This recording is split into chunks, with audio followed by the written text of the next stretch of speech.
ছোট্ট আমার মেয়ে সঙ্গিনীদের ডাক শুনতে পেয়ে সিঁড়ি দিয়ে নিচের তলায় যাচ্ছিল সে নেমে।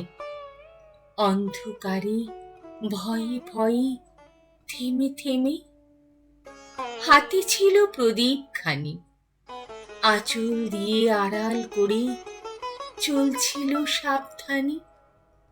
আমি ছিলাম ছাতে, তারায় ভরা চৈত্র মাসের রাতে। হঠাৎ মেয়ের কান্না শুনে উঠে দেখতে গেলেন ছুটে। সিঁড়ির মধ্যে যেতে যেতে প্রদীপটা তার নিভে গেছে বাতাসেতে।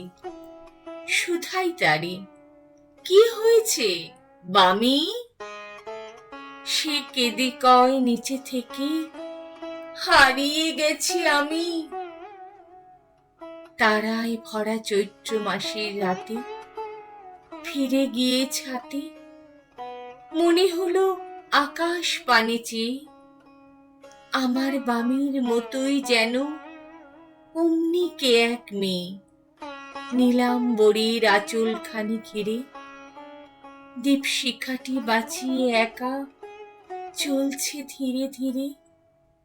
নিপ্ত যদি আলো যদি হঠাৎ যেত থামি, আকাশ ভরে উঠত কেঁদে, হারিয়ে গেছি আমি।